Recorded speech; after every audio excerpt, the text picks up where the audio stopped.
Okay, hello everyone. This is Amy. I hope everyone can hear me.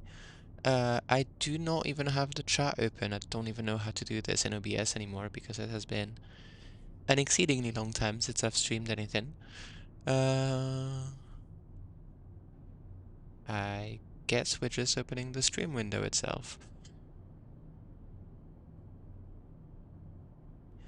I do not even have the chat open. I don't. Aha, if I do this, that should work. There we go. Hello everyone. Um, I hope you can hear the sim as well. It's going to be a bit choppy because it turns out my computer kind of struggles to do streaming, running Explain at the same time. We are just going to fly from Montreal Mirabel. Where's my route? There we go, here's my route. To Montjoly. It's a Nolinor route, I think. The reason we're doing this is because it's a lovely LPV approach into Montjoly, which means we can test the fancy new LPV integration I've been working on. We'll kind of go over how that all works once we're in the air. I'm not going to be following any kind of fancy checklist or anything. I'm kind of flying this by the seat of my pants at this point. We're also going to do a very basic. Yeah, we have 86. That sounds right. We're going to take 5 tons of fuel because it should be a shortish flight. And we're gonna call that good enough. We are going to start this by putting the battery on. Do I remember how to do a flow in this plane? It's unclear. We're gonna do forward right pump, I believe, is the one that you can use for the APU. This is all good. We've got guarded switches are guarded. Gonna start the APU.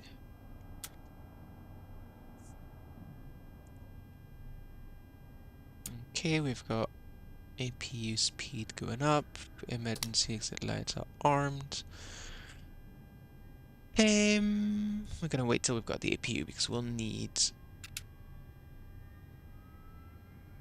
AC power for most things. So we are in the 732. This is a V4 that's in development. So Jack has been editing some stuff, Jack from PlayJSim. I have been working on the Autopilot, which is essentially newly programmed. I've implemented the Sperry 77 from the maintenance manual.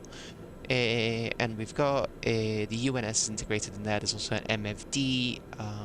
I can actually show you in the options. You can switch between this configuration, which has one FMS MFD, or you can go to full VOR. You can see like there's some stuff that's not quite ready yet, but that's normal. It's all in development.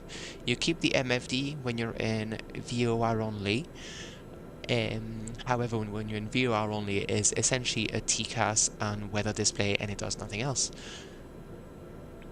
We're gonna stay with the FMS version today because that's what I'm working on. We are going to put the APU generator on the bus. We're gonna get some APU bleed in there because it is Canada, it is gonna be cold. So we can see the MFD has come online, so we can actually pop that off. There's a fun test mode. We've got terrain weather. Obviously terrain's not getting anything because the main source of position, which is the FMS, isn't communicating anything yet. We've got TCAS display as well, and weather radar mode is not showing anything. It's yellow as well because we do not have the weather radar on yet. We're going to turn the FMS on. You can switch between two views. You've got a little thing here, so you can select if you want a VOR bearing, and you get also, if you've got VOR ILS tune, you get a little DME info block here as well. There we go, we can see the FMS has just come on, so we actually get position data now. Looking at the terrain display, that might take a wee while actually. There we go.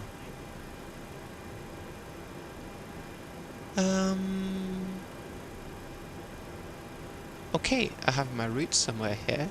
There we go. So, we are in CYMX, we have, when we go to Anteg, Obron,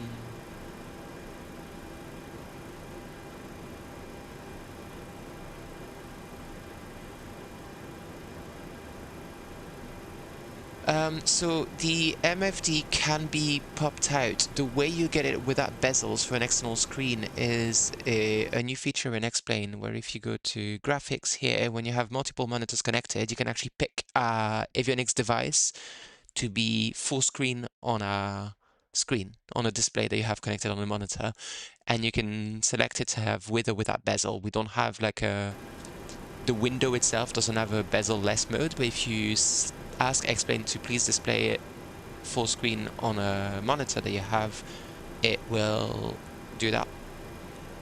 I don't have another display right now, so I can't show you that. Did I copy this route incorrectly? Let's have a look. Obron, Mobub, Edmos, not Edmocta. So that's Echo Bravo, Mike Oscar Sierra. Hey, Stefan. Amori. I'm gonna reduce the volume of the. Actually, I'll just do this way. And then Fleur. And finally CYYY, which is Montjoly. We're just gonna do a quick sanity check. 303 nautical miles. Does that look correct? I mean, that's 145. Yeah, that looks about right. We are going to go into the fuel page. We said we had. Let's say that's about. We've got 86, and fuel on board. We put 5 tons. I am not putting any of the reserves or anything. I know this is bad, but we're doing really basic stuff today. That is that. We're gonna put in the departure, which is, what did we say? We said, I think, let's see. When I say we're going to do Sea of the Pants, I mean it. So we're literally going to pick this and have a look at the METAR here. So it's 3007 winds. Yeah, so I think we planned for 2-4 departure. All of the SIDs here are just, I mean, there's only one, it's just a vector SID anyway. We're gonna keep the no link here, and we'll set 3007 here. And then arrival, we're gonna put the 24 RNAV 24, I think via LETEC, we said, right? If we go here, wrong charts, yes, via LETEC, we're gonna arrive from here, we're gonna fly direct to LETEC after Fleur, and then follow the transition. Okay, so that is us there. We are going to delete that no link.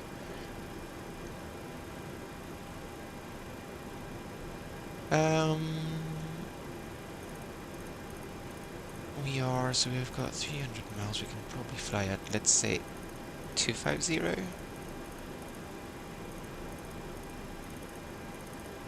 I should do this with the mouse, I'll go faster. Okay.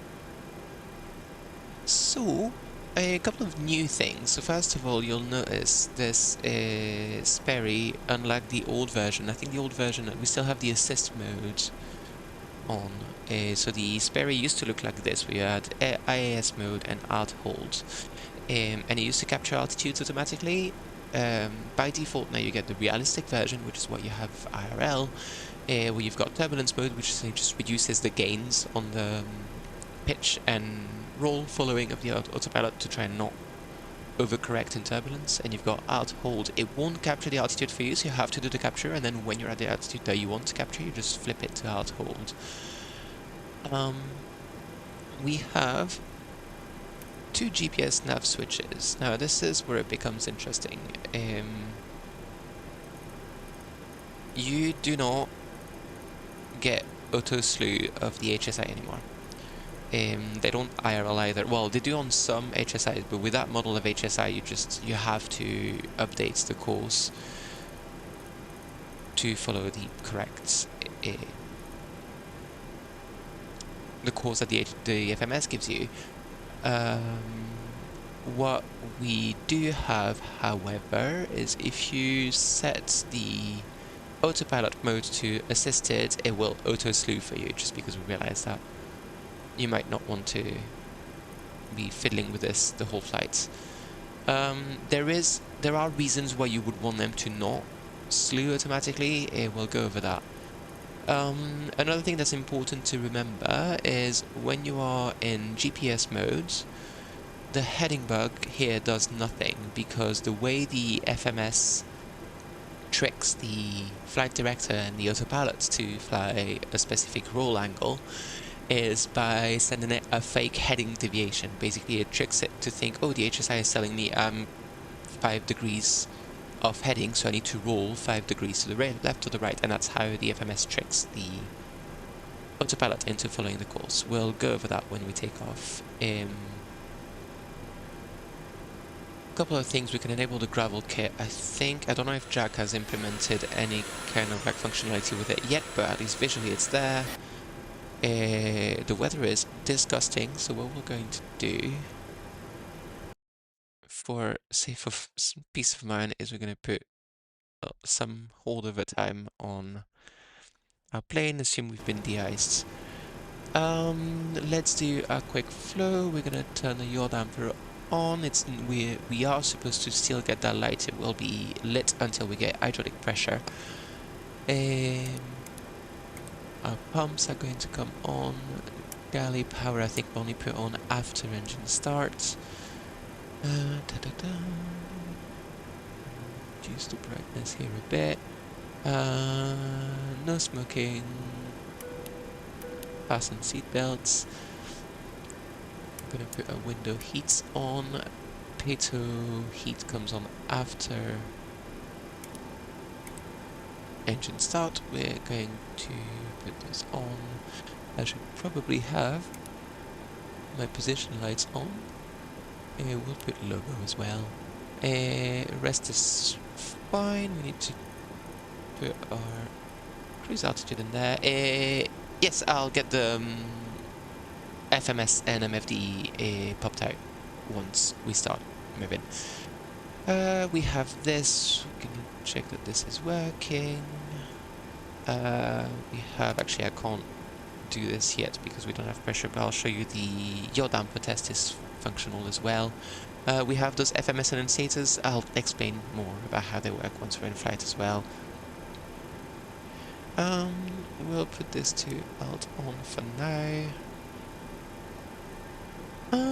I believe that is us more or less ready. I have no idea where we are, so it's going to be interesting. I think what we'll do, actually, we'll do Papa, Kilo, Bravo, not backtrack, but go back to the start of 2-4. We'll take off in 2-4. Let's have a look at the SID quickly. So it's the Mirabel 9 departure. We'll just fly on a 240 heading, and then give ourselves vectors, which is just going to be a big old direct.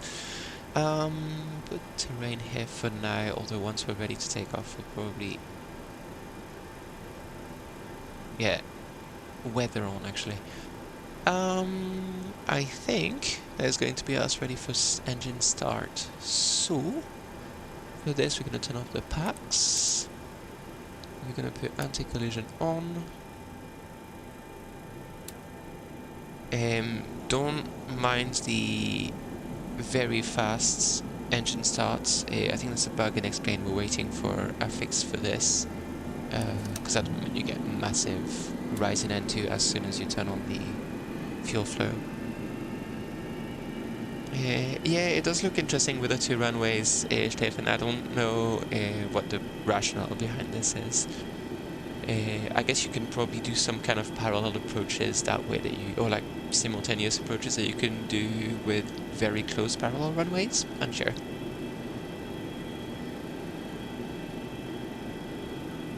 So that's one engine, one good engine, start number 1.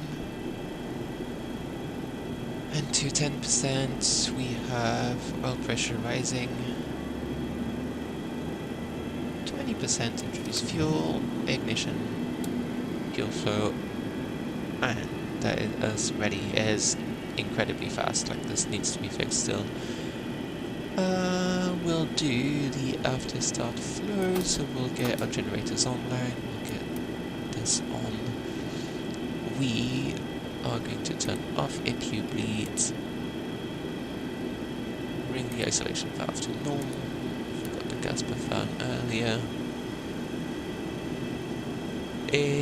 And we need to set this to air. We can finish this with galley power. We need a bit more light actually.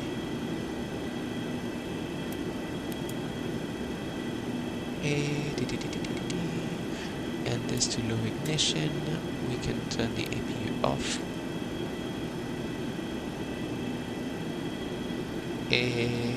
There is visible moisture and it is minus 20 degrees, so we are going to start with engine anti-ice on. That is us. So we are going to set 240 on the courses and the heading.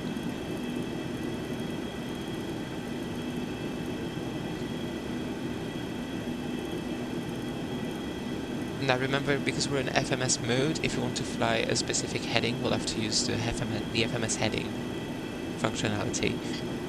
We are going to take flaps 3, transponder to TARA. It actually stays in TA only because we're on the ground. We'll switch to TARA when we pass 1,000 feet above ground, I believe. Now that we have hydraulic pressure, we can actually see the yaw damper. So the way the yaw damper test works is by actually adding or subtracting a voltage from a specific test point that essentially tricks the yaw damper into thinking there's a instantaneous change in the yaw rate of the plane, and so you can actually see it will correct it and then come back to center, and on release it will just go back to the other side and to center. We'll do the same on this side. We'll come back here. I believe that is us ready. We're going to turn the flight director to heading. So again, heading here is actually getting signals from the FMS. And we can start taxiing. Get runway turn off and taxi lights on. Oh, and I'll get the weather radar.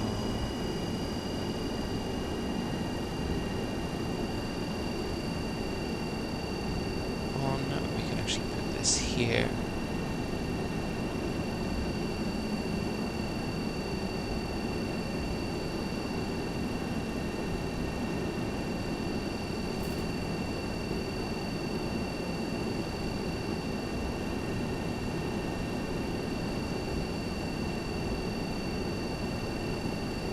I assume I'm on the correct taxiway. Yes, it looks correct. We're on Kilo, we're going to take Bravo on the left.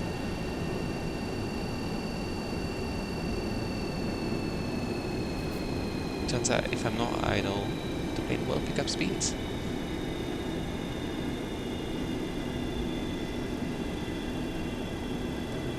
Yeah, it is weird seeing like a 732 overhead and realize, oh, it still hasn't changed on the max.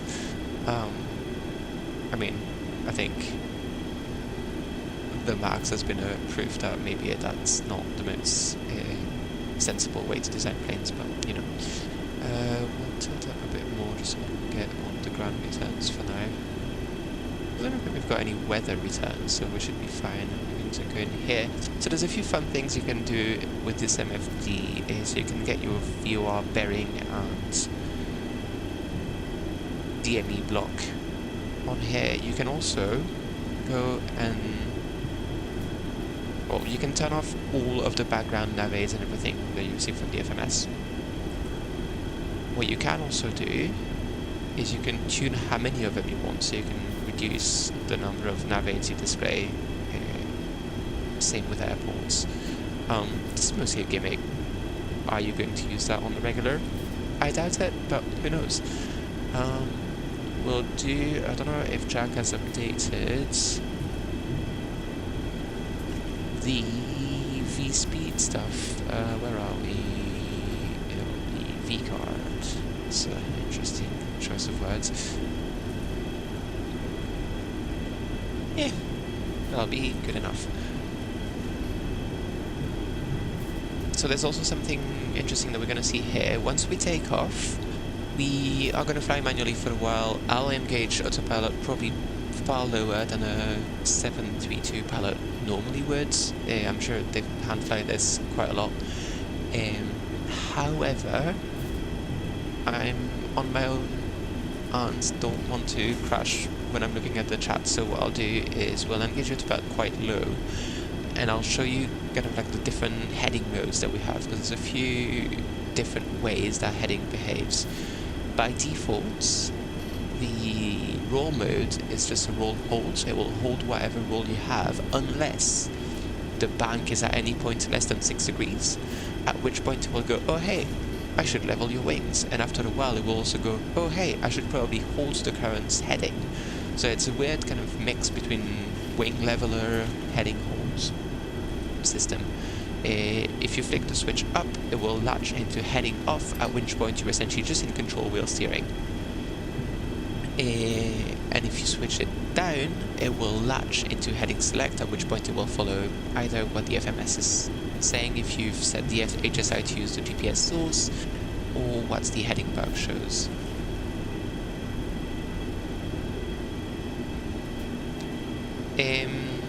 Yeah, it is. I think I've gotten, like, we've had a few people send in photos and, like, just various tips about that MFD. I think it's mounted in quite a few business jets. I think there's a few Falcon 50s actually that have that.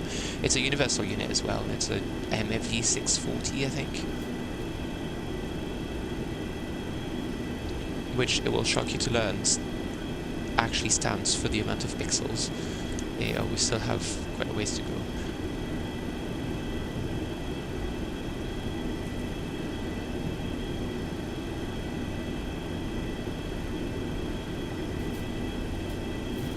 Oh, you can also control, so what you see on, obviously I don't have any TCAS targets here because I'm offline, but you can select the TCAS modes to get above, below, or extended range, so you get all planes within 9,900 feet of view. You can also here set the mode to showing either differential altitude, so relative altitude to you, or absolutes. When FL is in green, you just get absolute level from, like, absolute flight level of your targets, basically.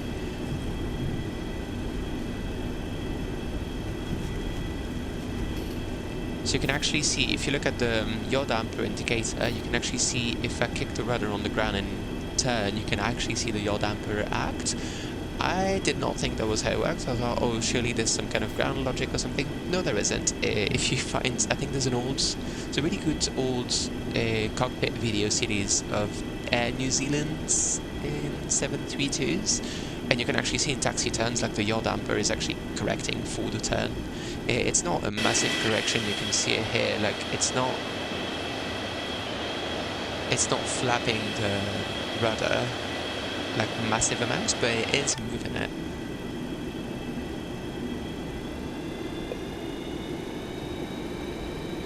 Right, we are going to turn on landing lights, get strobe lights on, and we are good to go.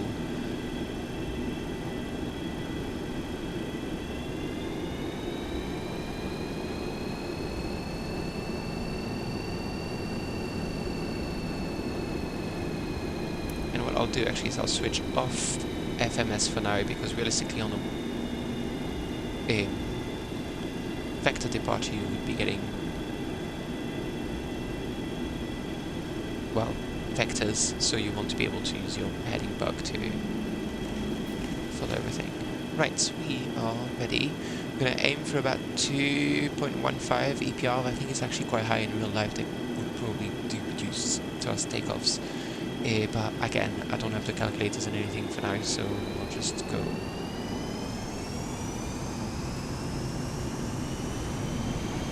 with what we have. Oh, it's actually quite impressive. I usually fly with standard kind of atmosphere days when I'm developing, so I'm used to struggling to hit 215 on the PR on takeoff, and it turns out when it's minus 20 degrees outside, you get a whole bunch more power from your engines. Get the dead bound at about 10 degrees. Positive weight gear.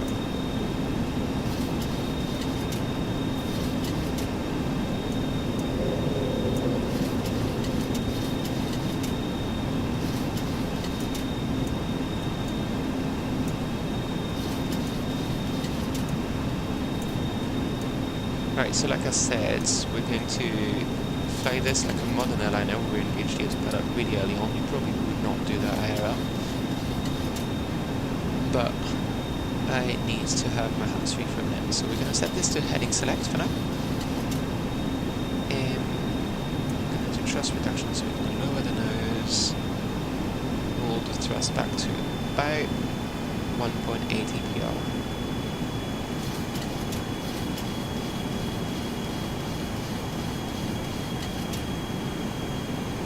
Flaps 1 for 250 knots.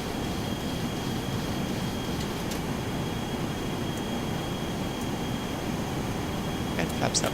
So the way I'm flying this right now is in control wheel steering. So if I pull on the stick, it will essentially it will change the pitch target that the autopilot has internally, and then the pitch mode will just actuate the elevator servo to try and attain that pitch target. We'll do a level off at 5,000 feet just as a way of showing how the altitude hold works. I've done it the pitch up earlier.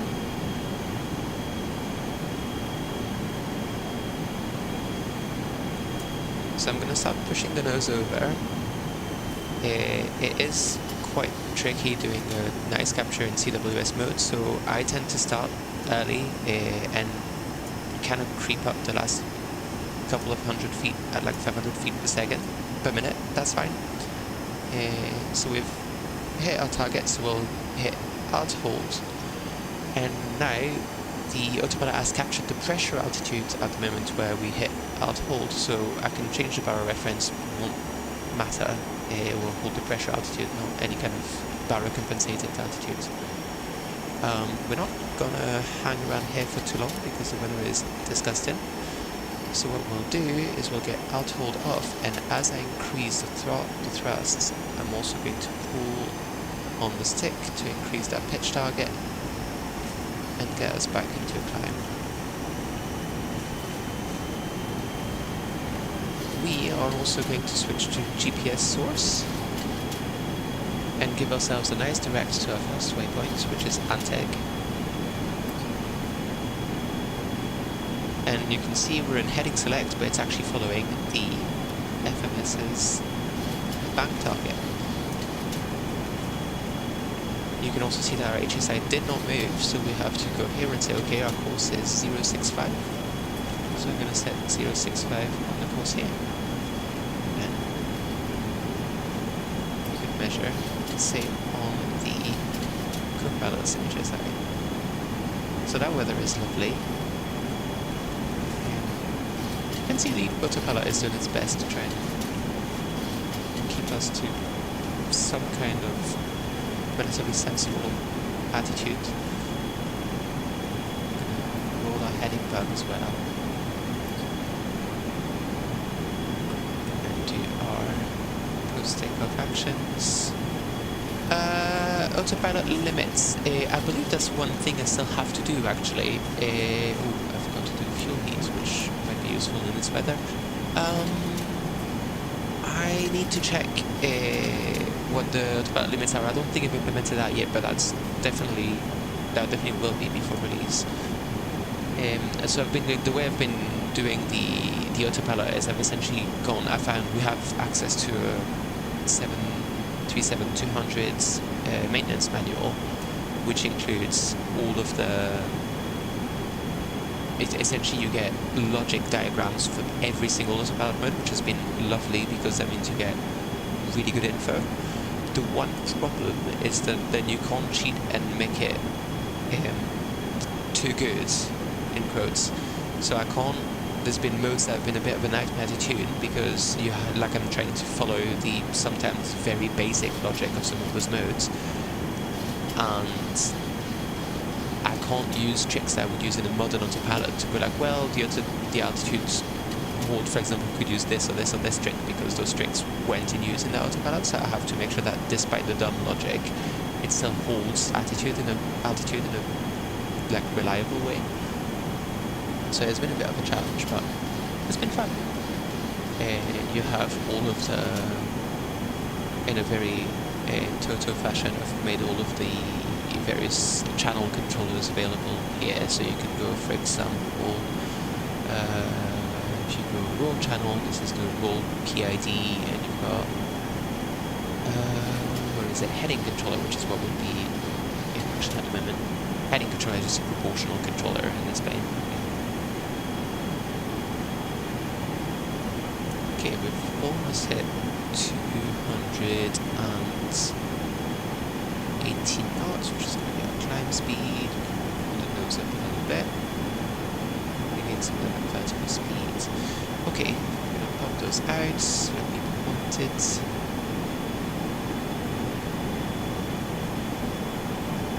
There we go.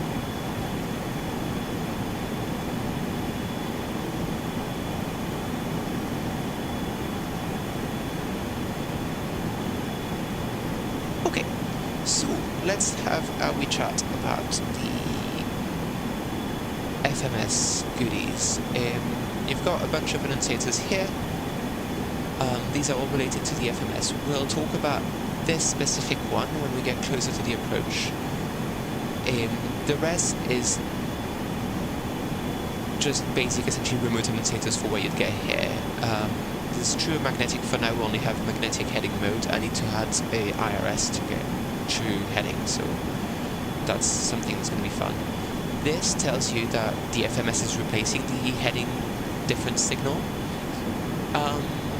Here we've got, so for example, let's say you want to do a parallel offset. So you would go here, go selected cross track, and if I go, let's say I want to be 1 mile right of track, you get a selected cross track annunciator here.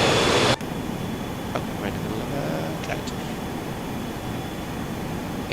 What else do we have for the annunciators? We have, I think, message, waypoint. So waypoint will illuminate when you're about to sequence a waypoint. You've got the approach one, which illuminates when the approach is activated, and heading when you're in FMS heading mode. Jesus, this is fun weather.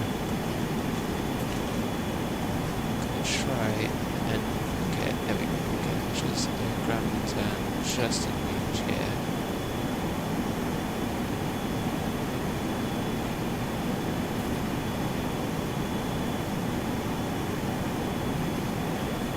So yeah, the FMS is now slowly aiming for that 1 mile parallel offset, so that's why you get the SXTK thing. It will just cancel it. Cancel. There we go. But yeah, so when heading select, you do not follow your FMS route in VOR lock mode. It wouldn't be terrible, but it also wouldn't be good. The reason for this is because this is very much tuned to capture VORs or localizers, and the FMS expects you to fly a bank angle. The FMS computer at all times a bank angle that you should be flying to follow the flight plan. And so the way we do this is by saying the FMS, there's a converter essentially that knows that the heading controller in this autopilot is, let's say, 2 degrees per degree of heading error. So it can then look at the bank angle that the FMS is controlling and say, well, I know I want 10 degrees of bank, I know for each degrees of heading error, the autopilot gives me 2 degrees of bank, so I'm going to lie to the autopilot and say, hey, we have like 5 degrees of heading error, and the autopilot will go like, sure, I'll give you 10 degrees back. So that's how this is working. This is how it works in a lot of old planes where you don't have dedicated GPSS or LNAV input to the autopilot. I hope the weather is going to get a bit nicer as we go. I also probably should keep an eye on my speed.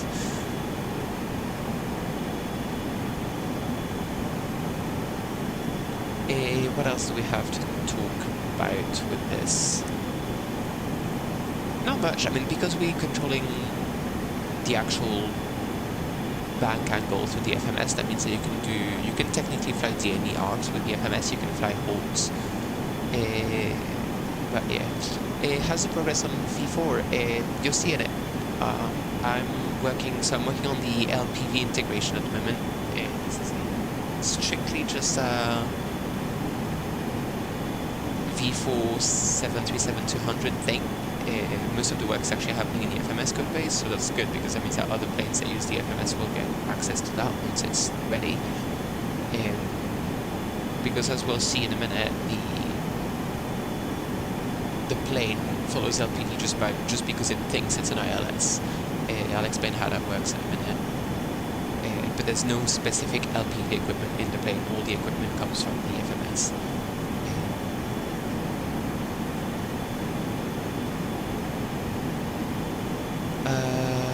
Okay, so we can have a look at Perth. Anyone know what the UTC offset for Eastern Canada is? Is it 5, 6? Let's say -6.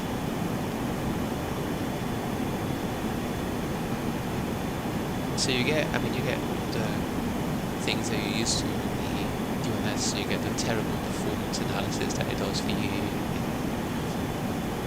Just normal things. So you get VNAV, but you don't get any kind of, obviously, VNAV following from the autopilot or VNAV indications on the instruments, so you'd have to refer to the actual VNAV information on the FMS at all times. I find it easier to just do a good rule of 3 and add 20 miles of margin.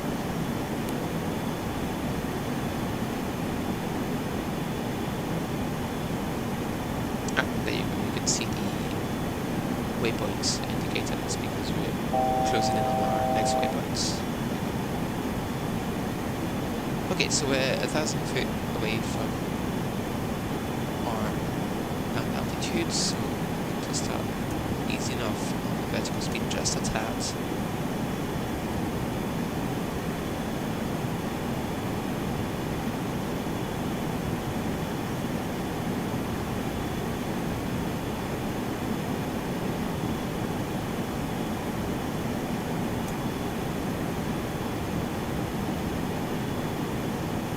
So again, very small inputs with the CWS. There's no point like pushing your yoke or stick all the way to the front. Just doing small adjustments. So you can see here, well, you know what? I'll take that kind of capture. So I've done worse, let's say.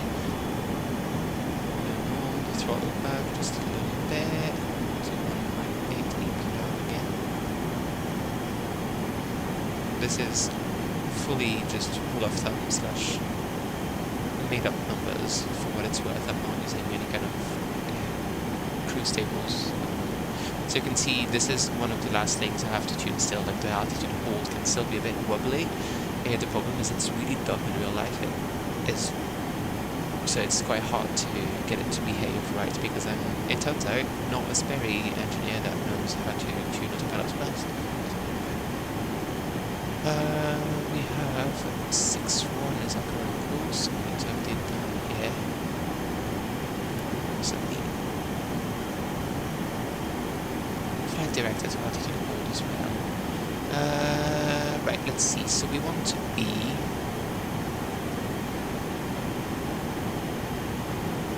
so our platform altitude is going to be 2,200. So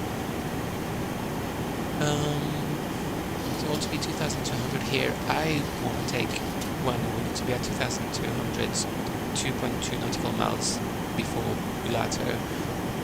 I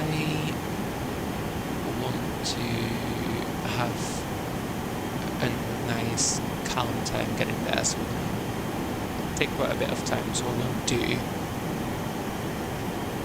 is we'll say we want to be at 2,200 at Oksada. So we'll put this here. And then we can go into flight plan menu.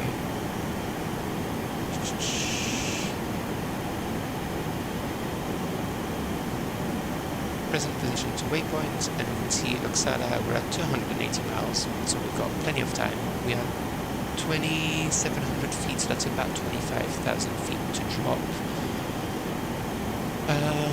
So 25 times 3, that's 75. Let's say we'll start the descent about 95 miles from Oksada. And so for this, what we'll do is we'll do menu, fix it on Oksada.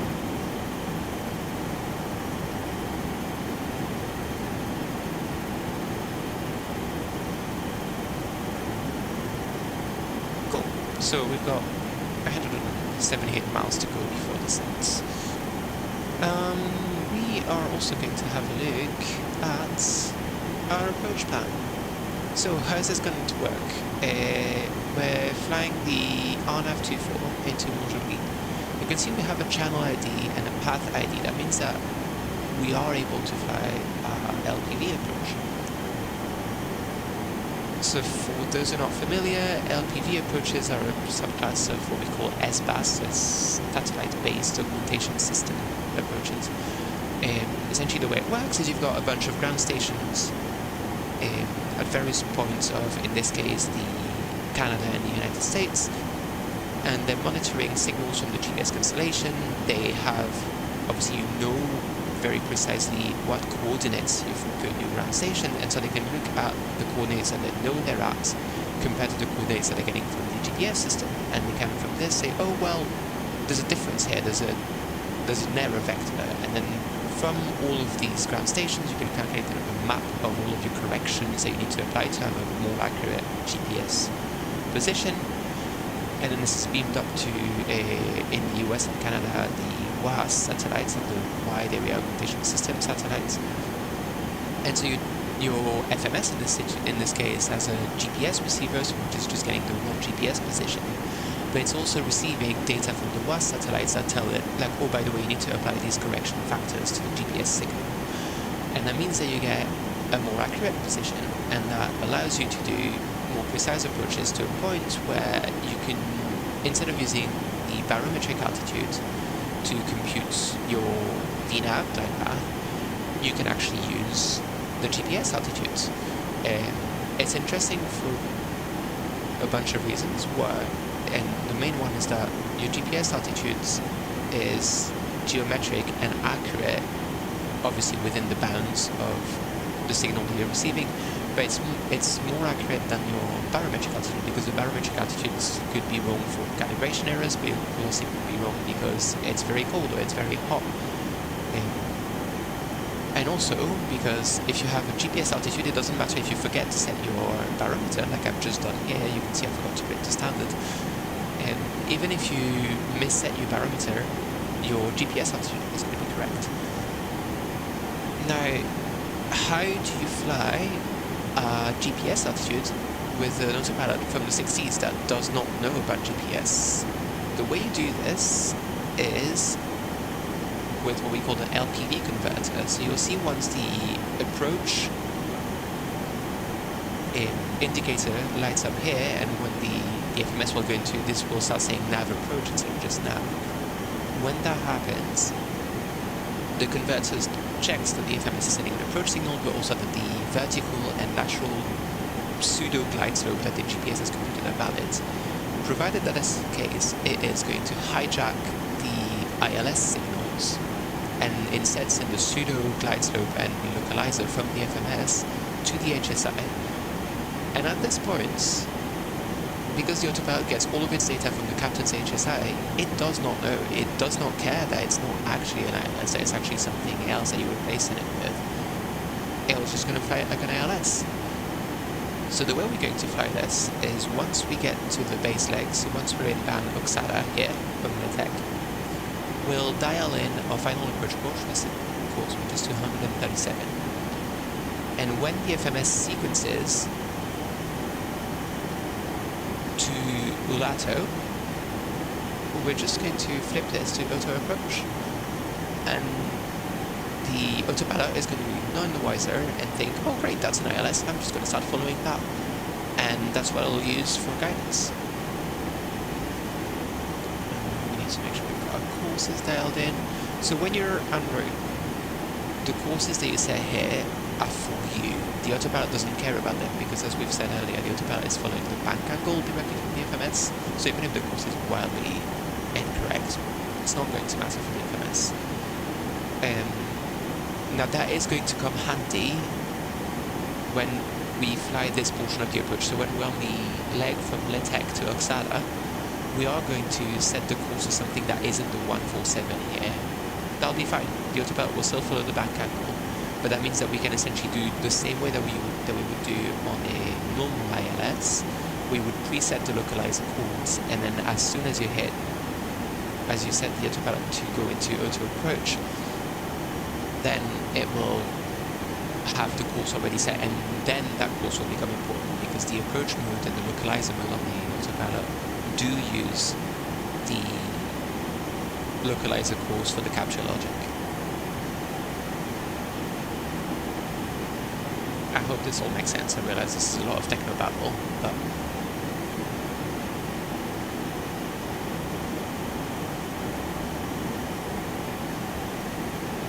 should have picked a slightly shorter flight because it gets slightly old. Let's see, how far are we? Still 142, so we've got about 20 minutes till the top of the descent. Let's see what other... Actually, while we're at cruise, I can show you this. So right now, we're in the heading select mode. If we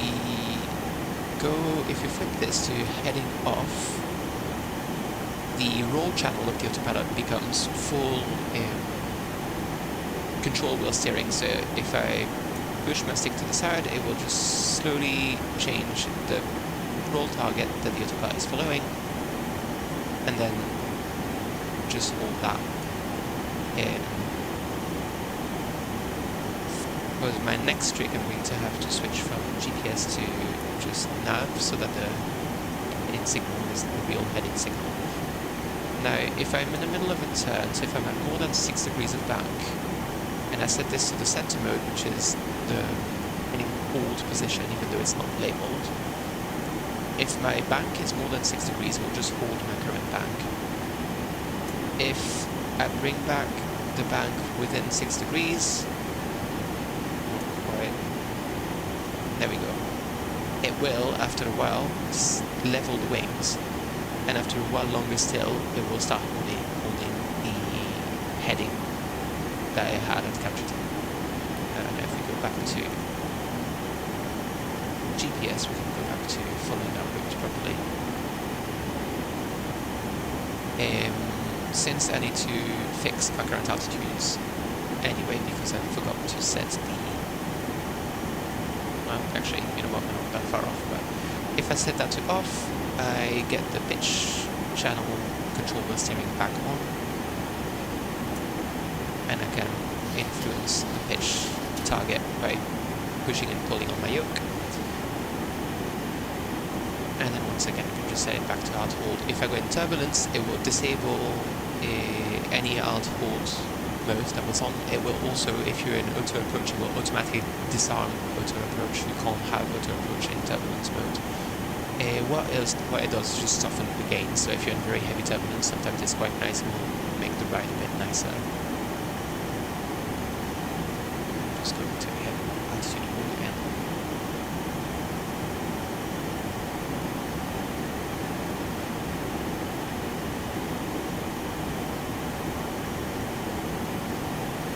Let's see.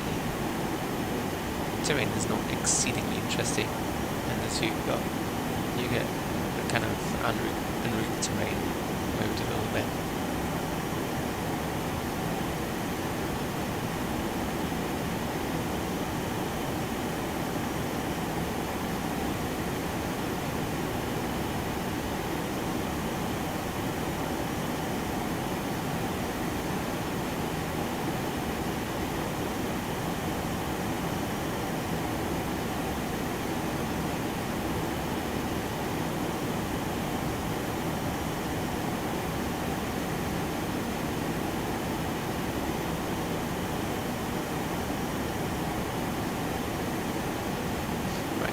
going to take 5 minutes to have a drink, folks, and then we'll be right back so we can start planning our descent.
microphone was off indeed. I forget that if you flip the microphone off, it doesn't work. So I was saying, Rosolo, you missed this plane. Hopefully it will be in not like massive amounts of time. That's on me at this point. I'm the one holding things up because I'm still working on the LPV integration and everything on the FMS side. But hopefully that won't be too much longer now. Where are we?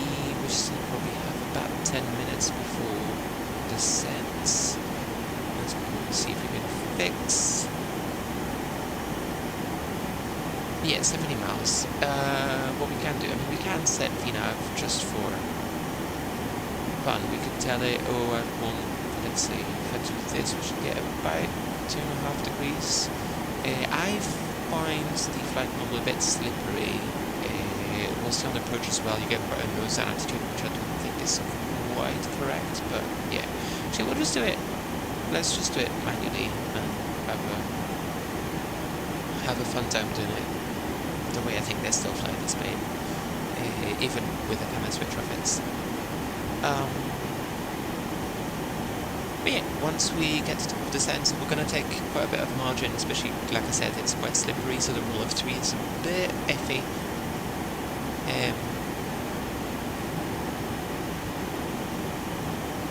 Let's do a quick approach briefing. So if we get here, so we're flying the RNAV 24 into Montjoly. We're going to fly LPV, provided that we get the valid level of service. We will, because I've not implemented any kind of level of service degradations or anything yet. We'll be getting a direct to LETEC and then fly the approach transition. We will be in a FMS heading select mode, so FMS modes from LETEC to Oxada. When we sequence into Ulato, we will have set the courses to 237 in advance and we'll switch to auto approach, use the LPV approach mode. Our decision height for LPV is 375 feet, that's 250 above runway level, so this is not quite accurate because it's a radar altimeter, but we'll set this here and we'll set, what did we say? We said 375, so we'll set 400 here because I don't think I can. It's doing the same thing it was doing earlier where, there we go, the expand window stops updating, which is good fun. We'll set this to 400 because we don't have more granularity. We need to update our courses to 54.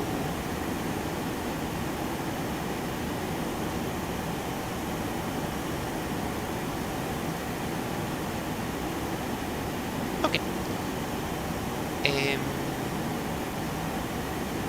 On our go around, so if we don't have contact before 375 feet, we will go around. The go around is just straight ahead to NOTOX and then hold that NOTOX. We'll check that this is programmed properly. We've got Oxada, Ulato, runway 24, and an approach, and then NOTOX and hold that NOTOX, so that's correct. You should be getting audio now. I'm getting levels in OBS. Someone let me know if you can hear me.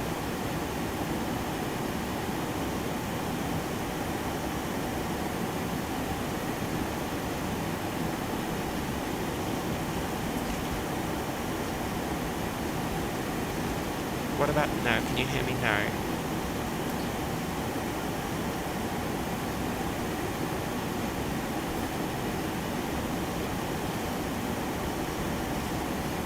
Yep, okay. Cool, just want to make sure. Okay, so I'll try and redo the approach briefing quickly. We'll be flying the RNAV 324 into Montjoly. This is a WAS base LPV approach. We'll check that we have the channel and path ID in the approach plan, which is Whiskey 24 Alpha, which is correct here, and channel is 80214, which is correct also. Final approach course is 237.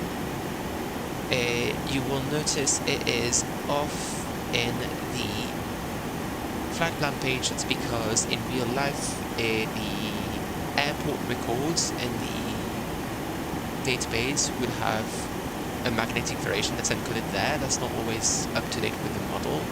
In the explain nav data we don't have that data, so we have to use just database, well, world magnetic database variation, so that's why we've got a slight difference here. Under the hood it's all doing everything in true headings anyway, so now you will still get correct guidance.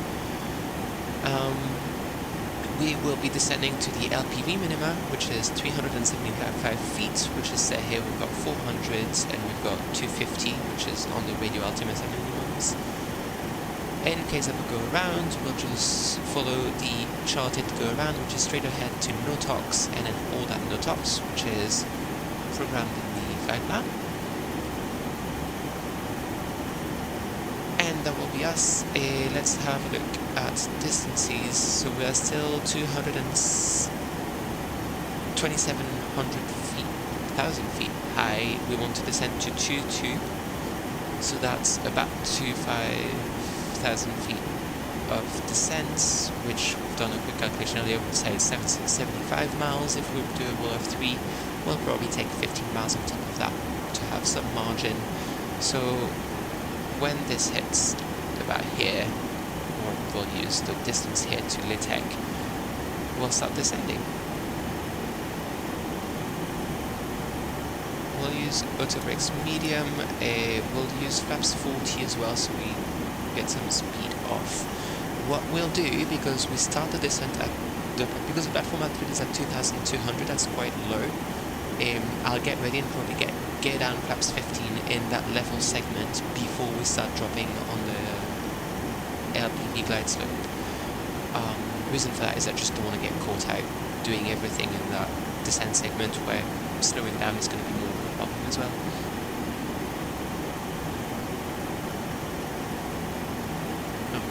Probably take the anti-airs off now. And the altitude is 172 airport elevation, so we set that here. Yeah, 170.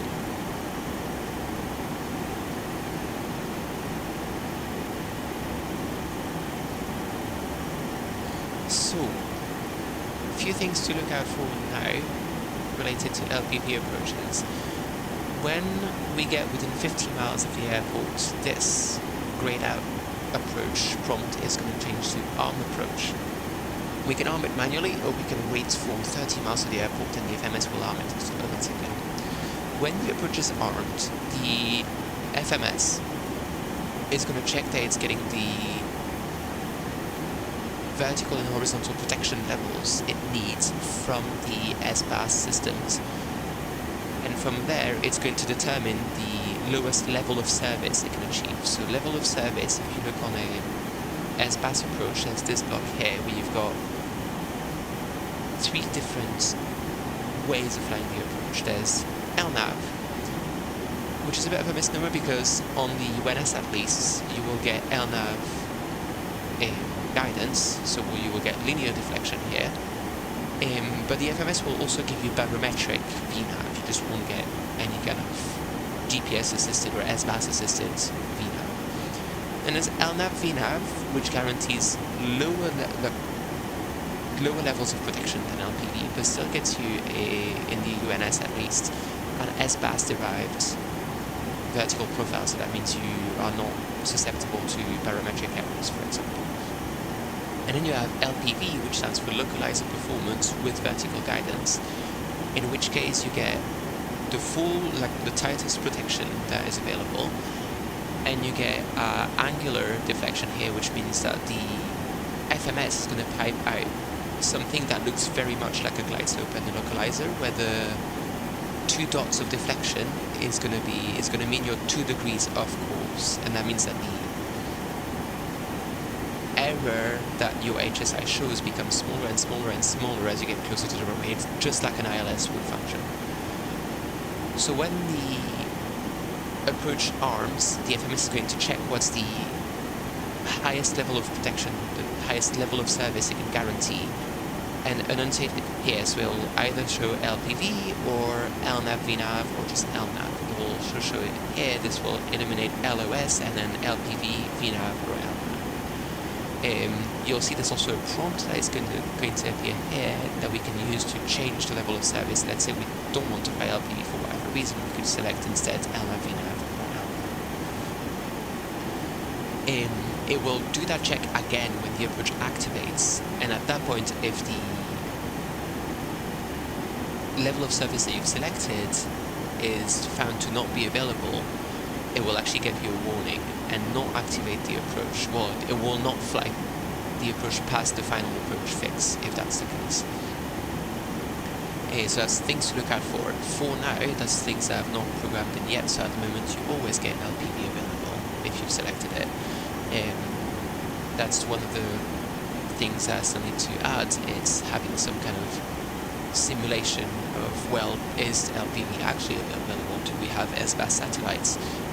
I'm not sure yet whether that takes the form of we actually check the US government's website to check if LPV is available, or if you just look at the failure data, because there's a failure in Explain that you can set to say like, oh, SBAS satellites are not available at the moment, and maybe we'll just use that, and that means that you can fail it manually.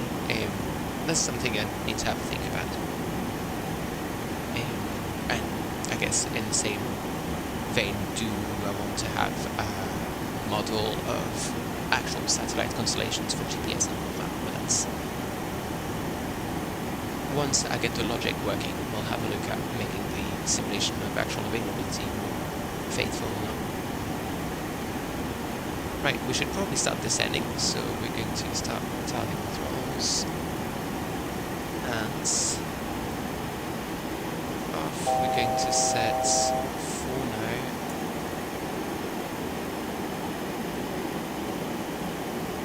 18,000, because I need to triple check what the QNH is in Montjoly. Or I guess I should say altimeter setting, because we're in Canada. CYY. I think I've probably left it too late already. 2966, that is not nice.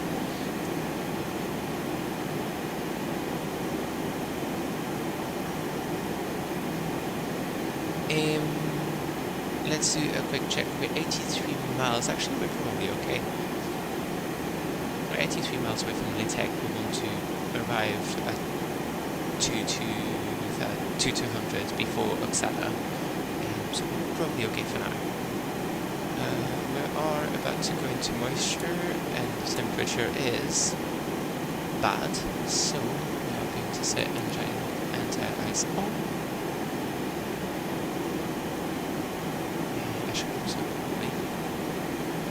Speeds. 123 VREV, that's quite low.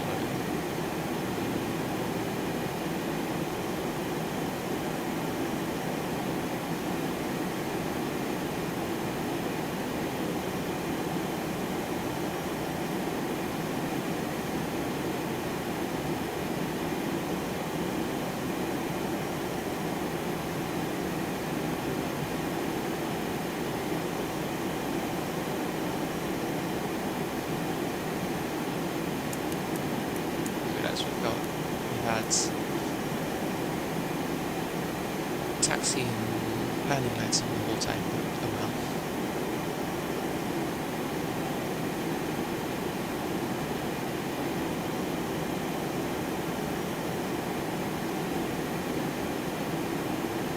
Try and back the ground returns off a little bit.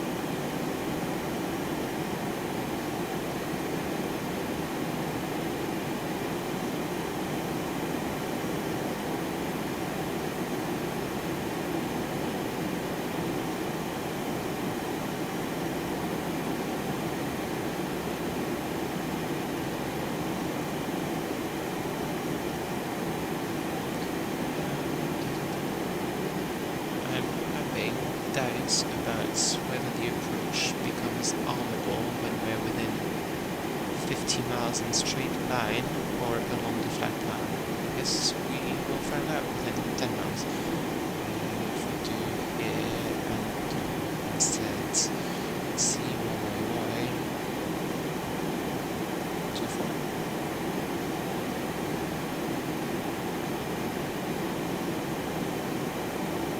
We're 56 nautical miles away from her, so we'll see if we get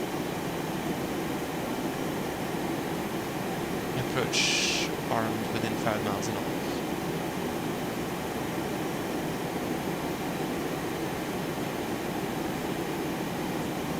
What we'll do is we'll aim for 118 knots and flaps 5 on the segment 2 from Netek to Uppsala.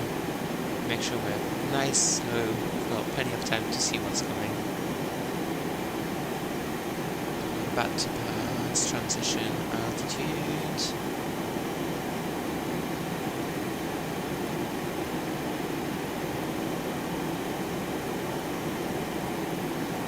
So we'll bug the MSA for now, which is 4,300.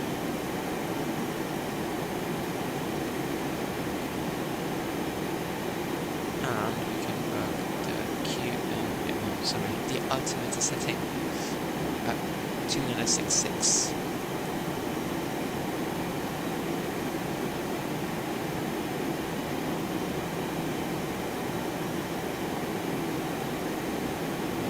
Tilt the weather radar up just a tiny bit as well, because as we get lower, if we're given tilt, the ground returns get closer to us. So it is straight line distance. So we are now within 50 nautical miles of the airport, so we can arm the approach. So when I click this, aha, we get LPV here. We have within a line of sight, which is a regulatory requirement, our level of service annotator as well, so we get the same FMS level of service, LPV, which is more great. We could technically change it here. We don't want to, because we want to do a nice LPV approach. Getting some fun turbulence, so what we'll do is we'll use the turbulence modes, and you can see the yoke is trying to fight every single little shake as much as it was before.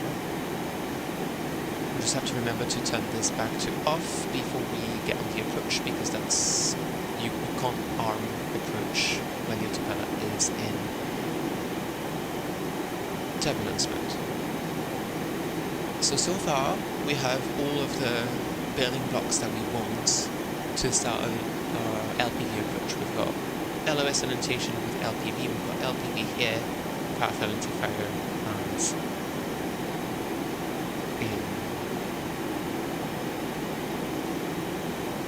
channel indicated here as well.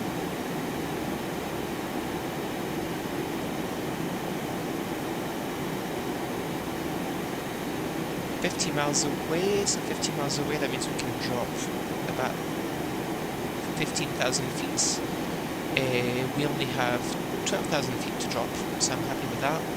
We do need to take into account the fact that we're about to hit, well, we're going to hit 10,000 in not too long. We've got about 50 knots to lose as well, so we'll start pitching the nose up just a scooch.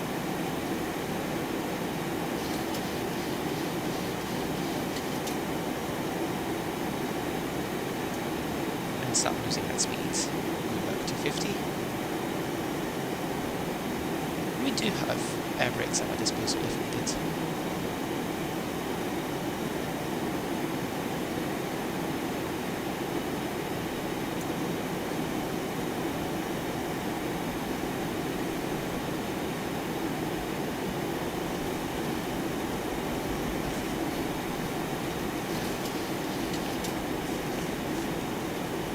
So you can see the yaw damper is doing some work, but it's not any kind of jitter, and still it is filtered quite heavily from the input that it gets.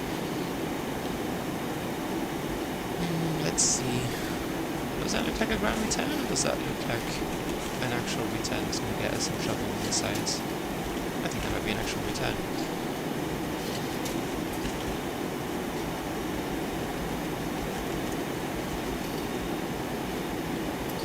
as well back to 40, so we have a bit of margin.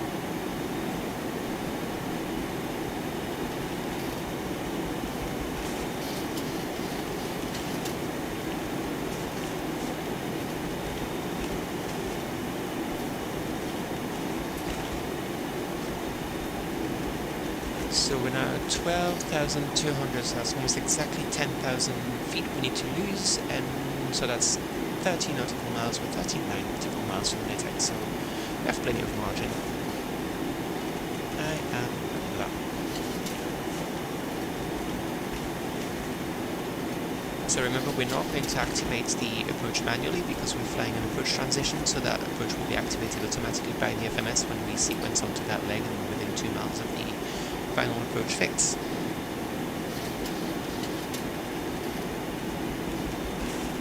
If we activated the approach manually, it would be the equivalent of clicking vectors to final on a Garmin unit, so it would remove all of that transition and just activate an extended center line into Ulato, which is not what we want at the moment. Sorry, into Oksana actually.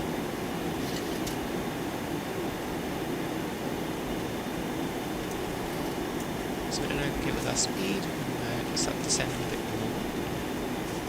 Make sure we don't get too high on our descent plan. We also need to keep in mind that on the 200, it's not like on the classics and MGs where you can get flaps 1 as soon as you're below 250. We need to be below 230. So we need to keep that in mind, keep an eye on our speeds, make sure we can start taking our flaps when we need it. I am not liking our routes with that lovely weather.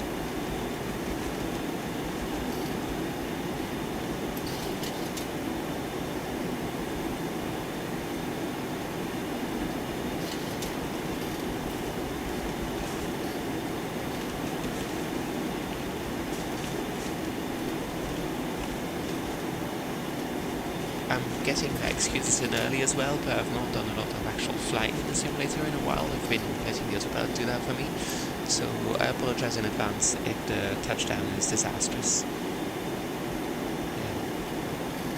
I think the rule is all excuses given before the final approach fix are counted as valid, but at least the rule that will be given by today.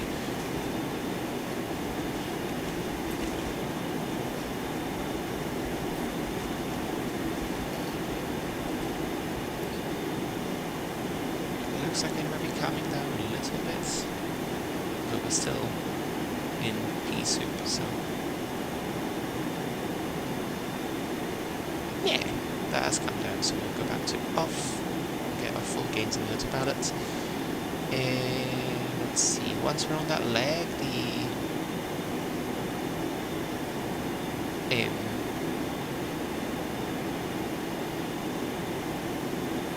apologies. The minimum altitude is 1500, but I do not know that we can take lower than 4300 before that. So it might be that we have to do some sporty descent, or as they say, as required shuttle descent to 2200 at Oksana.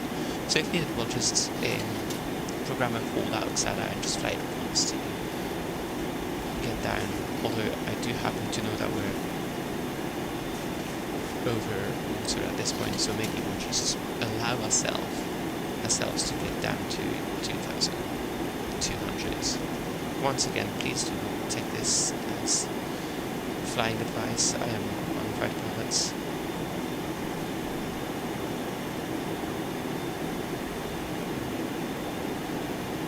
Okay, 6,000 to descend, times 3, that's 18, we're at 23.7 miles, so we're still happy with that descent. We are going to start slowing down a bit. I think maybe we'll aim for 2,200. For 220 knots, I can't even speak and use numbers anymore. And once we're at 220, we'll take flaps 1, which will give us a bit of drag as well, and make sure we can hit our altitudes correctly.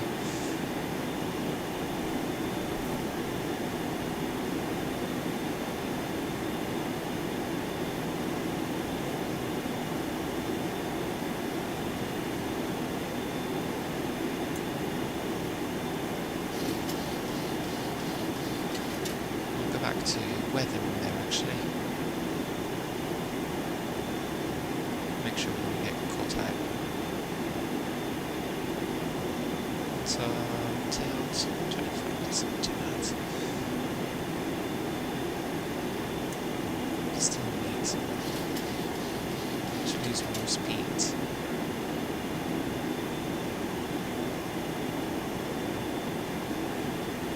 Okay, we'll take flaps 1 now, speed checks.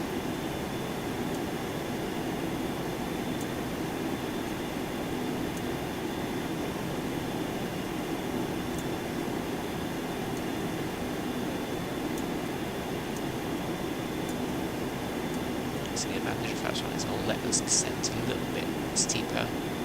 Oh, hi Pilsner. Yes, we're in Canada indeed, with the weather to match.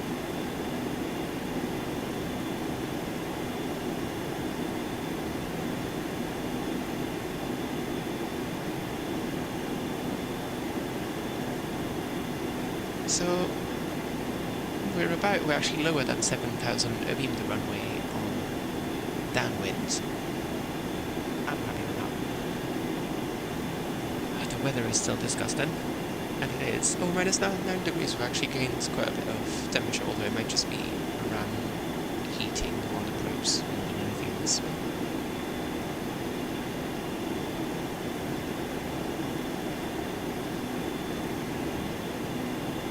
Triple check that we've read the METAR correctly. 2968, which is what we have. Cool. We're not about to ram into the ground at great velocity.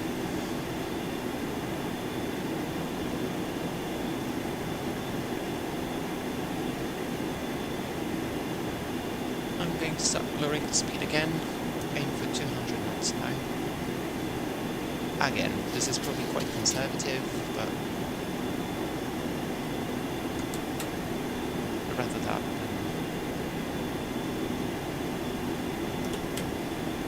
than overshoot our turns and end up in a bad situation. We'll aim for 180 now. We've taken flaps 5, which is, you can take flaps 5, remember, all the way anytime below 225 knots. Flaps 10 is 210 knots. We won't need quite that much flaps for now.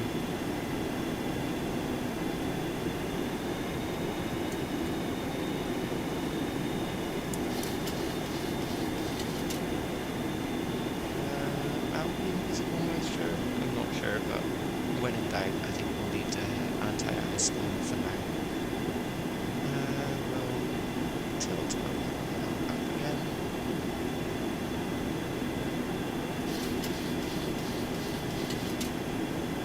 Actually, probably reduce the brightness of this a little bit. Same and less.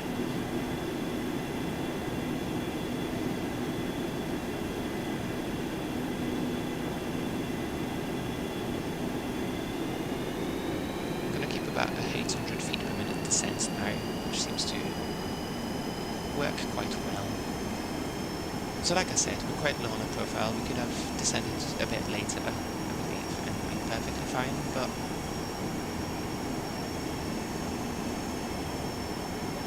again, we're being cautious.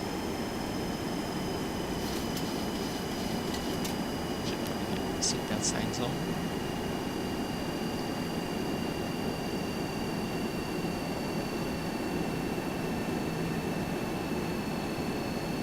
So you'll notice the distance tumbler here is, oh Jesus, what is this?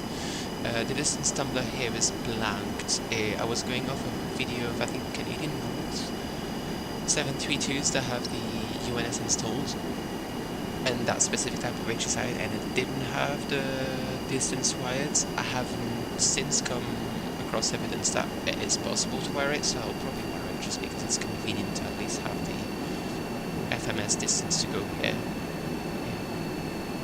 It's just some fun trying to go through all of the videos you can find of various installations and retrofits, especially in this situation where there's essentially not two 737-200s with UNSs that are wired and function in the exact same way. Everything is slightly different from unit to unit. So we get to pick a configuration that we like and then tweak it a little bit to what we think would be useful.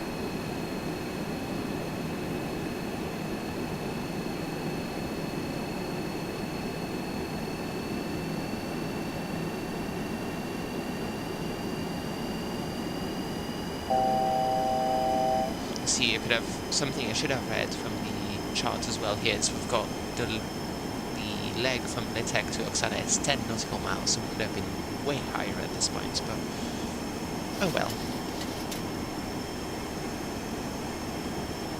We've made our beds, and we get to lie in it.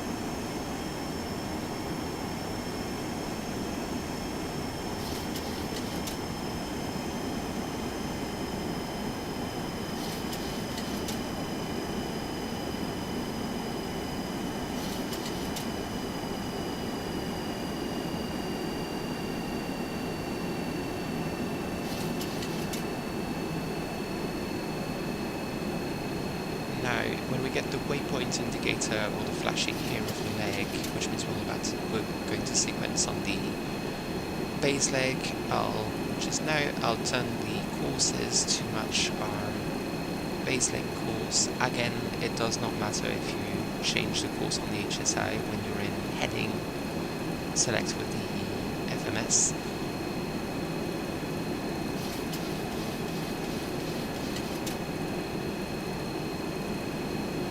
That's our altitude as well, which I undershot. Not by a lot, but it's somehow ideal.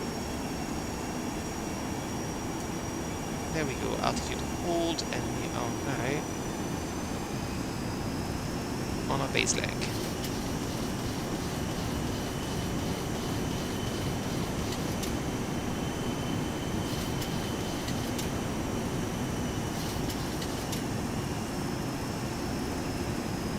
So again, this plane gets quite a handful single pilot on approach when you're trying to juggle courses and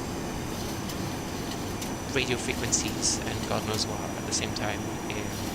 I would like, it remains to be seen whether I find the time to do this before release, but I would quite like to add some kind of automated first officer that does some things for you. How exactly that would work, I'm not quite sure yet, so I need to have a think about that. But it would be quite nice to have someone to, for example, on a button push or something would set your courses, or make sure that pardon me, how Nullinor and Canadian North used to do it. Nullinor has fancy MFD retrofits in all of their planes, so they don't need to do that. But that is something that used to be done. It looks very odd, but because the FMS is hijacking the heading select modes, it doesn't matter to the autopilot. It also means that once you sequence into the turn, you don't have to rush to change the courses for the turn to final, which is not when you want to be rushing. Okay, so we've got waypoint alerts now, which means we're about to sequence.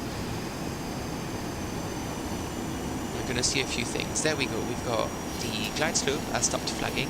We have a localizer deflection, which is not actually localizer, right? That's the LPV deviation from our approach.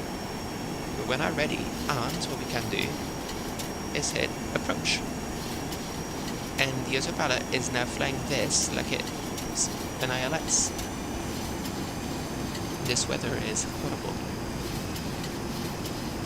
And really testing the dubious tuning of my autopilot.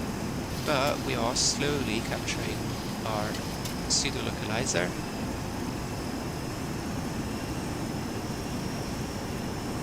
And inbounds to the final approach fix. A couple of things to note.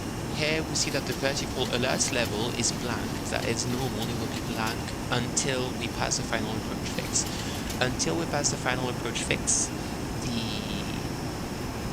the pseudo glide slope is also barometric. It will change to be S-BAS derived, so LPV essentially once we pass the final approach fix. I find it odd, but that's how Universal implemented it.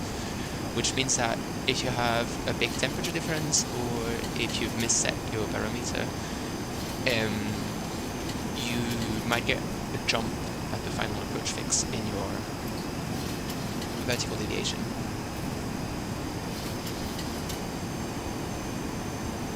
We're 4 miles away now from the final approach fix. I'm going to take gear down, flaps 15 now, so we're ready. And we're going to aim for 160 knots.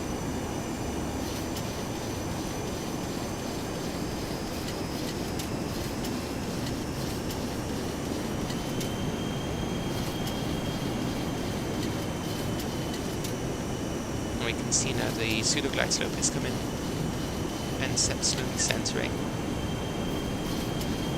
Autopilot is really struggling with reduced authority at these speeds. That's actually a problem, and explain the L1s especially did lack authority at those speeds. And the vertical beam sensor has tripped. We're now in glide slope following.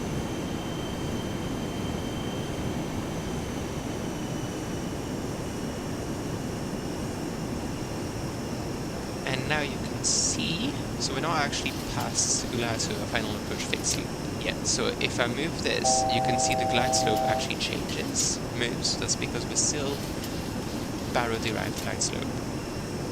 Now once we pass the final approach fix, it should be soon.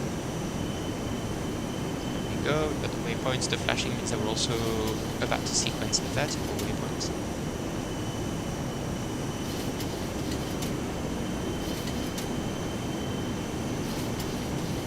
There we go. And now I can move this however much I want. My glide slope pointer stays still. That's because we are now flying a LPV glide slope. I'm going to take flaps 15 now.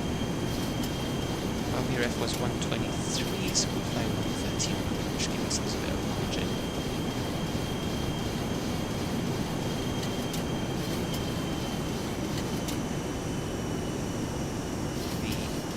Mode is really struggling, the turbulence is not helping. I promise it flies better than that normally. Okay, we'll take flaps 14 now. Acknowledge the message, so this stops flashing at us. Do our final checks, arm the spoilers, and we are ready for landing. And I'm about to undershoot my speeds, quite badly too.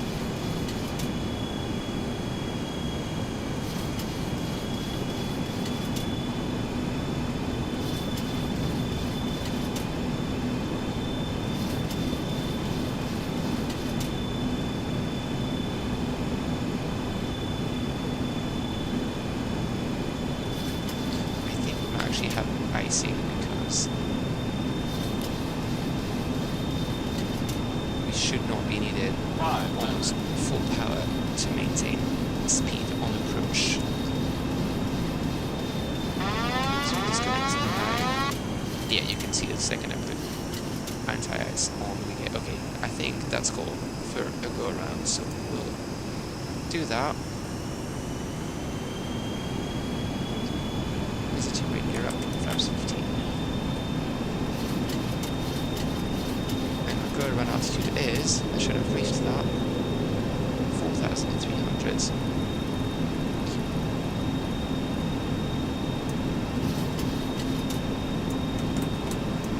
Flaps 5. Okay. This and trigger missed approach in the FMS. What I'll do is for the missed approach, well, once we're in the hold, I'll reset the weather so we get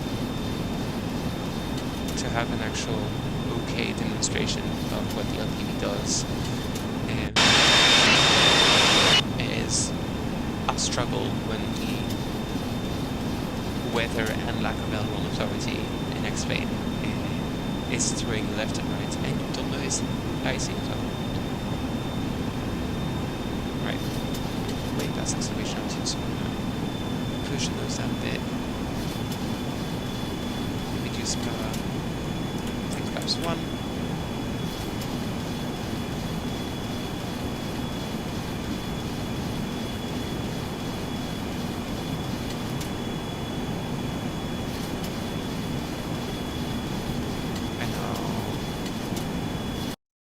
change weather now. We'll put ourselves in gear for a few clouds.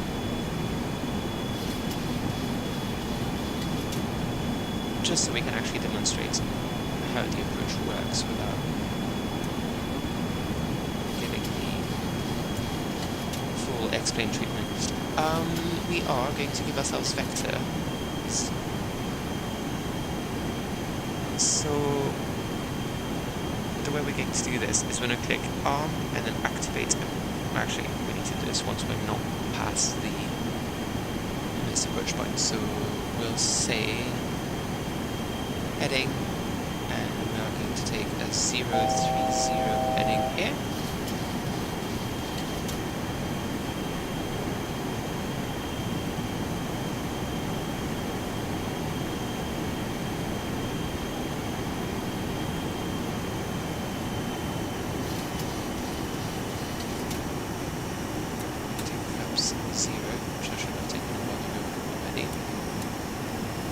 Remove anti-ice now.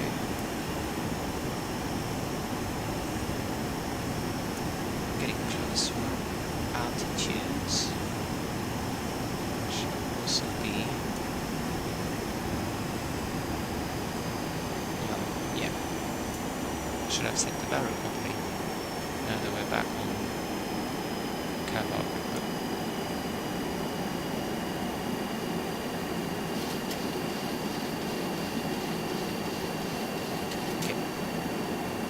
So there's multiple ways we can do this. We could arm and then reactivate the approach, and it will give us vector to final. What we can also do, because we had the transition program, is we can give ourselves direct back to LETEC, which is our initial approach fix. And that will take us back to where we want to be to start the approach again. So that's what we'll do. Not paying attention to my altitudes.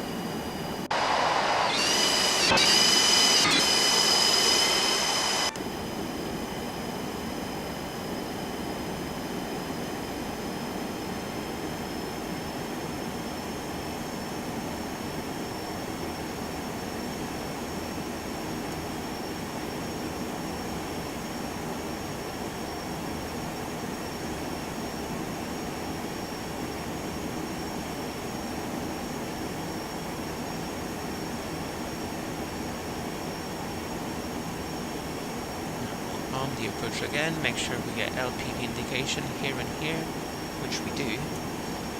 Set altitude holds. There we go. Okay, attempt number 2. So we're going to follow the same process. So start descent at LETEC, aim for 2200 by Oxada. Level by Oxada, we'll take flaps 5 before Oxada as well. Once we get into the turn, we'll arm auto approach. It will show you to capture the localizer and glide slope signals sent by the LPD converter. And then we'll give this another go. Set that to 037 as well.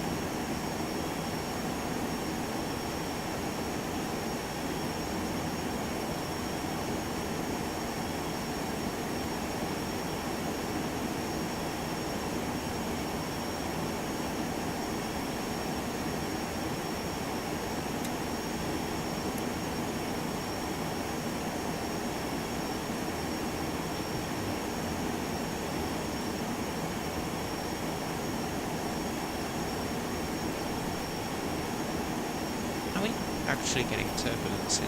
Oh, I suppose I said a few clouds in.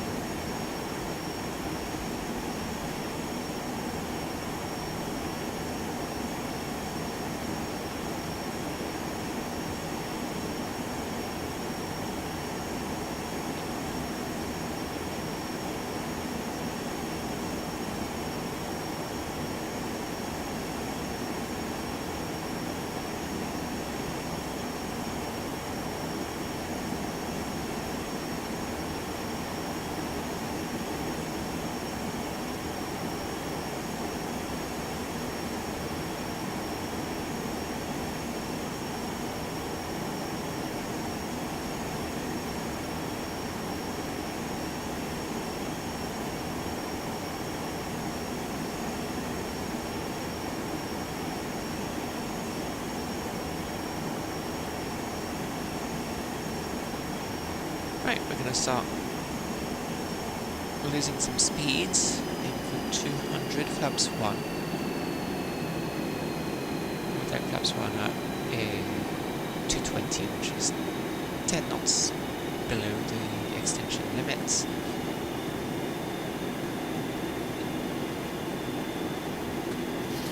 Disarm the spoilers for now. 220 flaps 1.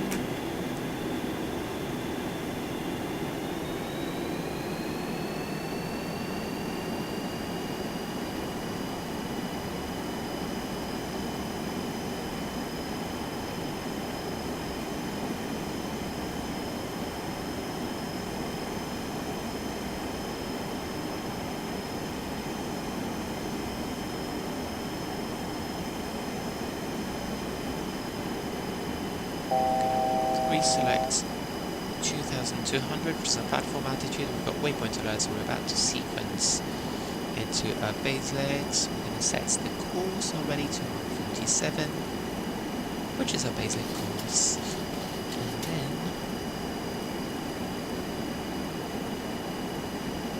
okay, that's our turn.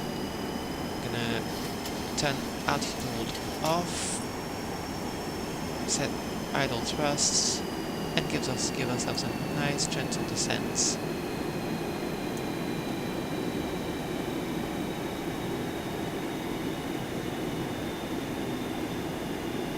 Actually give ourselves a gentler descent, so we can actually lose speed and take flaps 5 as well. I'm going to get a bubble because of flaps 5. That's fine. I'm going to take off the flight director because I find it distracting more than anything in this plane. Okay, so we're going to watch out for the exact same sequence of events right about now. Actually, I'm going to reset our final approach course, which is 237 degrees.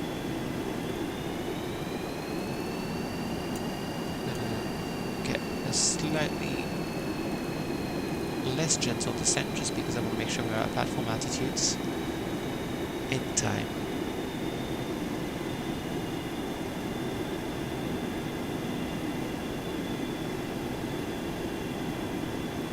We can see that the approach is armed, we've got LPV level of service annotated, so we're all good.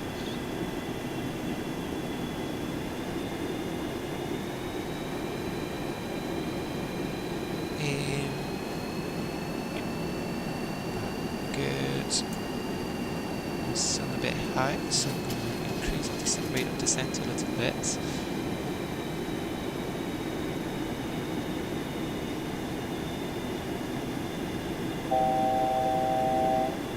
$1,000 to go.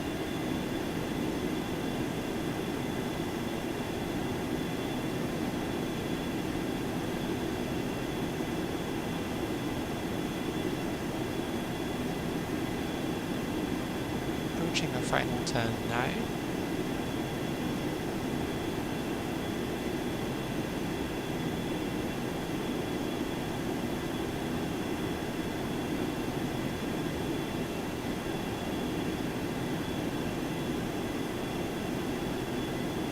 Start reducing the rate of descent so we get a nice gentle altitude capture, not like earlier.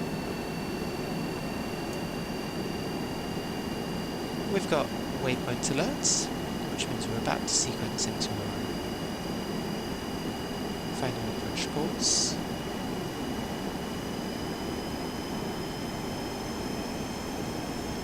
Here we go. So for now, if we leave it like this, the turn is still commanded by the bank angle logic of the FMS. However, if I do auto approach, the autopilot is now assuming this is a standard localizer, so it's just going to do localizer capture, like it would with a standard ILS. Right, we're in altitude hold at 2,200, and you know what's 20 extra feet between friends.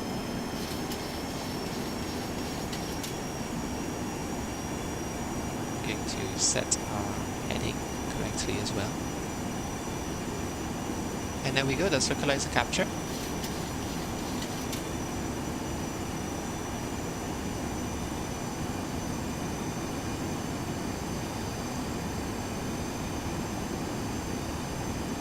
In a minute, we will take gear down, flaps 15, reduce our speed to 160 knots.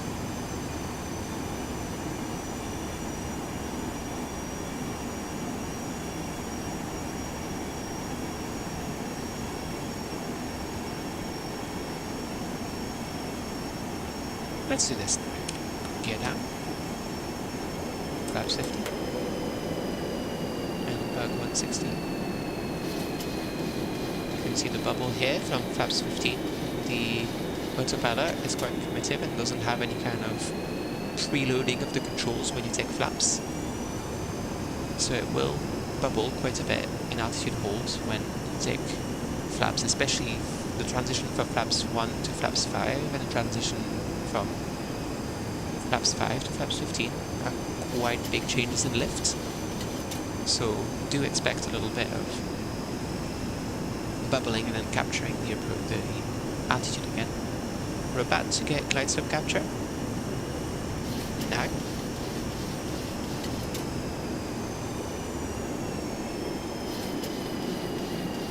Yes, I agree, the tumbler or rollers do behave a bit weirdly. That's something I've reported to Jack. Not within my control, so hopefully that's something that'll get sorted. Okay, and we have now captured glide slope. We are 1 mile from the final approach fix, so for now we're still on a barometric glide slope. This will change soon enough. You will see probably quite a little jump here in the glide slope pointer, although not quite as big as earlier, because earlier we were very cold weather, so you get quite a big altitude error. In this situation, the altitude error should be quite manageable. There we go. We are now following a S-pass glide slope, so I could change the barometer setting. Wouldn't change a thing about a path. I'm going to take flaps 25 now. Bug our final approach speed of 130 knots. And we're going to run 45 seconds, take flaps 40.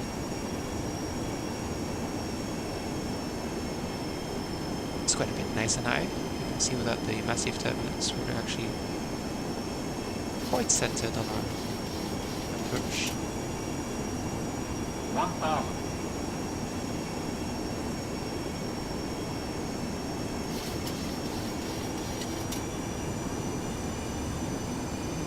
If we cheat for a second and look at the built-in HUD, we can see we're a little bit right of course, although it seems to be slowly correcting. And the Autopilot seems to be aiming quite close to our 1,000-foot markers. Now you can see we've got a little bit of error because we're quite low to the ground. The gains are quite desensitized. That's how it's designed. I probably need to detune the detuning a little bit because it's ignoring too much of the signal close to the ground. I'm going to take Autopilot off now. And we're going to fly this manually. 300. Minimums. Slightly right of course, correcting now. 200. Flying the Packies now. Watch the speeds. 100. 50. 40. 30. 20. Check. 10. Close. Hold. Touchdown. Reverse. Autobrake has disarmed for some reason. So I'm going to use manual brakes.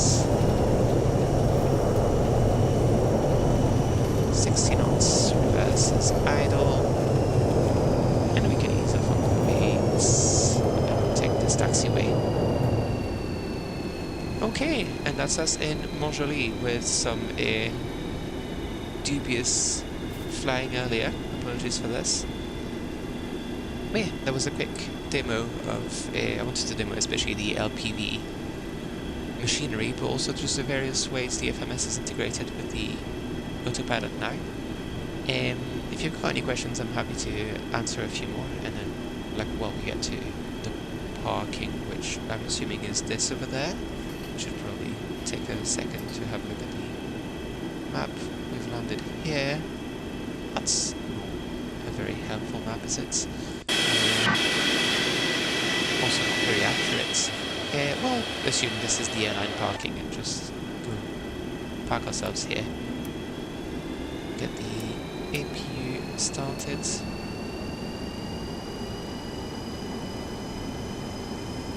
We used 3.5 tons of fuel on this short flight. Obviously the go around will have helped. But yeah, that's our little fun. Again, I won't try and share any kind of estimated release date or anything, because that depends on Jack, but also on quite a bit of work I have left to do to finish getting LPV to behave as well as it needs to. But hopefully this will be in your hands in not, let's say, this century. For now, that's all the estimates you'll get. Take strobes off.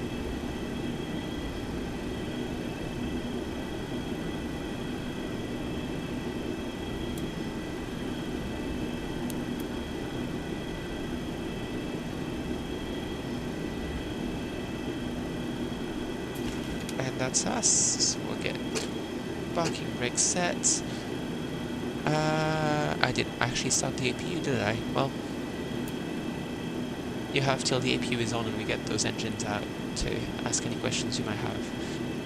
For what it's worth, you can actually go check here. If we go GPS 24 LPV, when the weather's not catastrophic, / you're not getting the classic X-plane turbulence, you can see we're actually quite close to the target the whole time, so I'll take that. That's the APU ready, so we'll put it on the bus. We'll turn the bleed on. 2 blues, 1 red. Engine set. And I have no idea how you do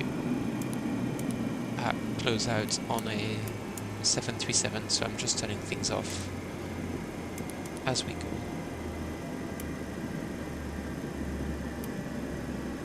But yeah, thank you to anyone who watched / asked questions. Yeah, I'll try and post more updates as I go in the FlightJSim Discord. Yeah, thank you very much.